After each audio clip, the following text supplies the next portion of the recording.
Episode 72। प्रीति ने चकिया गांव के बच्चों की पढ़ाई रोकने का फैसला ले लिया था। वो अभिमन्यु से मिलने हॉस्पिटल गई। गांव वालों से उसे पता चला कि सरपंच ही दशरथ और अभिमन्यु के उस हालत का जिम्मेदार था। वहीं दूसरी तरफ चकिया में नए नए आए इंस्पेक्टर नकुल सिंह ने डायन का केस संभाल लिया। सुबह सुबह पूरा गांव पंचायत ऑफिस के बाहर इकट्ठा था। सभी सुगबुगाहट में लगे थे। किसी को नहीं समझ आ रहा था कि सरपंच ने अचानक पूरे गांव को क्यों बुला लिया। एक गांव वाले ने कुर्सी पे बैठे पंचायत के सदस्य से पूछा, कहाँ रह गए सरपंच जी, और हम सबको क्यों बुलाया है यहाँ? पंचायत के सदस्य कोई जवाब देते उससे पहले पुलिस की गाड़ी पंचायत दफ्तर के बाहर आकर रुकी।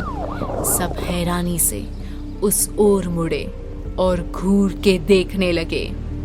तभी गाड़ी से सरपंच और इंस्पेक्टर नकुल बाहर आए। भीड़ को हटाते हुए सरपंच नकुल को सबके सामने ले आया। नकुल को देखकर गांव वालों के मन में कई सवाल थे, जिसका जवाब सरपंच ने देते हुए कहा, गांव वालों, मिलिए इंस्पेक्टर नकुल सिंह से। आज से सरकार ने इन्हें ही हमारी सुरक्षा की जिम्मेदारी दी है। ये उस इंस्पेक्टर अभिमन्यु की जगह आए हैं और अब यही डायन के केस की जांच पड़ताल करेंगे। सरपंच की बात सुन गांव वाले राहत की सांस ले रहे थे। वहीं भीड़ के पीछे खड़ा एक कांस्टेबल थोड़ा अलग हटा और दीनदयाल को फोन लगाकर सारी जानकारी देते हुए कहा, सर, अब आप भी नकुल सर जी के नीचे काम करेंगे। दीनदयाल अभिमन्यु का टिफिन लेकर हॉस्पिटल पहुंचा ही था। उसने अभिमन्यु से नकुल के बारे में सब बताया और गुस्से में उसके साथ काम करने से मना कर दिया। दीनदयाल ने कहा, सर जी, मैं ट्रांसफर करवाऊंगा, मुझे उस नकुल के साथ काम नहीं करना है। दीनदयाल को समझाते हुए अभिमन्यु ने हल्की आवाज में कहा, नहीं दीनदयाल, मुझे लगता है तुम्हें उसके साथ काम करना चाहिए। इससे तुम मुझे भी केस की सारी जानकारी दे पाओगे। दीनदयाल अभिमन्यु का इशारा समझ गया और नकुल के साथ काम करने को तैयार हो गया। अभिमन्यु ने अपना लंच खत्म ही किया था कि डॉक्टर कुछ फाइल्स लेकर अभिमन्यु के कमरे में आए। उन्होंने अभिमन्यु का हालचाल लेते हुए उसके घावों की जांच की और कहा, मुझे लगता है अब आप पहले से काफी बेहतर हो चुके हैं। मैं आपको डिस्चार्ज दे रहा हूँ। कुछ मेडिसिन है, वो लेते रहिएगा। डॉक्टर की बात सुन अभिमन्यु और दीनदयाल की आंखें चमक उठी। अभिमन्यु ने डॉक्टर से टीआई दशरथ का हाल पूछा तो पता चला वो अभी भी बुरी हालत में थे। दीनदयाल अभिमन्यु को हॉस्पिटल से डिस्चार्ज करवा के घर ले आया था। सरला देवी अपने बेटे की हालत देख भावुक हो गई। उन्होंने अभिमन्यु को टीका लगाकर उसकी नजर उतारते हुए बोली, भगवान का शुक्र है बेटा, तुम सही सलामत घर आ गए। तुम्हें कुछ हो जाता तो हो। सरला देवी अचानक चुप हो गई। उनकी आंखों में आंसू भर आए और वो फूट फूट के रोने लगी। अभिमन्यु ने उन्हें संभाला और शांत किया। सरला देवी किचन में चली गई। दीनदयाल का सहारा लेते हुए अभिमन्यु अपने कमरे में चला गया। तभी सरपंच की आवाज ने अभिमन्यु और दीनदयाल को चौंका दिया। सरपंच ने कमरे के बाहर से कहा, अभिमन्यु, उम्मीद है अब हालत ठीक है तुम्हारी। दीनदयाल और अभिमन्यु ने दरवाजे पर देखा तो सरपंच के साथ इंस्पेक्टर नकुल भी वहां आया था। ऐसे अचानक सरपंच और नकुल को देख अभिमन्यु हैरान तो था ही, उसे गुस्सा भी आ रहा था, पर वो चुपचाप अपने बिस्तर पर बैठा रहा। सरपंच और नकुल कमरे के अंदर आए। नकुल ने दीनदयाल से कहा, हेड कांस्टेबल दीनदयाल, सीनियर को देखकर सलाम ठोकने की आदत नहीं है क्या? दीनदयाल ने अभिमन्यु को देखा।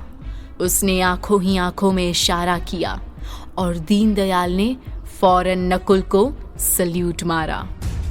सरपंच खिल्ली उड़ाते हुए अभिमन्यु से बोला, तुमने तो वैसे भी पूरे डिपार्टमेंट की नाक कटवा रखी है। 3 दिन का समय है तुम्हारे पास। सामान बांधो और चकिया छोड़कर चले जाओ। इसी में तुम्हारी भलाई है। वैसे भी अब चकिया सुरक्षित हाथों में है।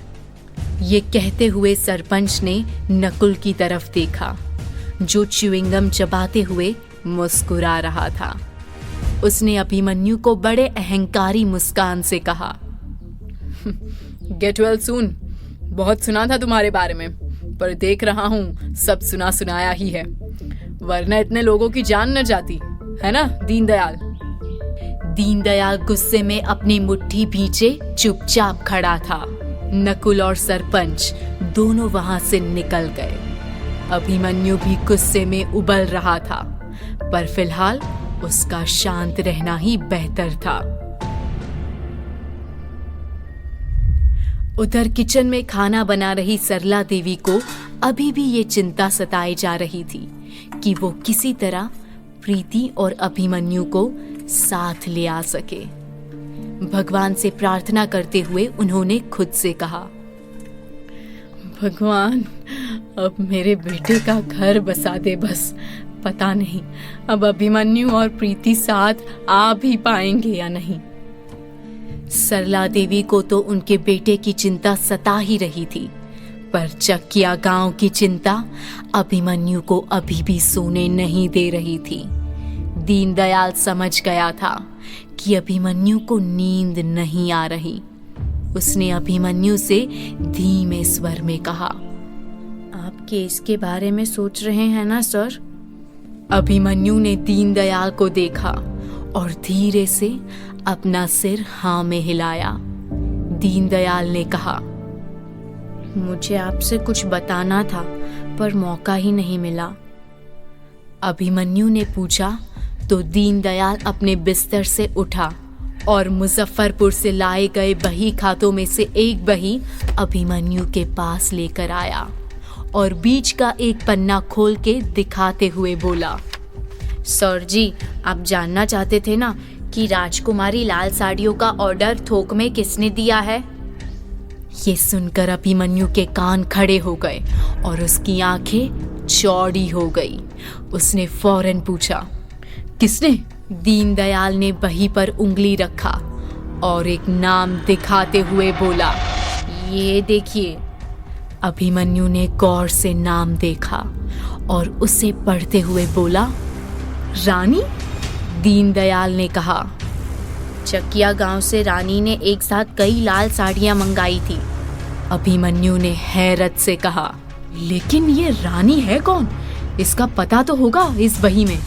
दीनदयाल ने गंभीर स्वर में जवाब दिया, सर जी, इसमें जो पता लिखा है वो सरपंच के घर का है। ये सुनते ही अभिमन्यु की आंखें फटी की फटी रह गई। आखिर कौन है ये रानी? उसका सरपंच के साथ क्या संबंध था और क्यों लाल साड़ियों को भारी मात्रा में मंगवाया था उसने? जानेंगे कहानी चकिया की डायन के अगले एपिसोड में।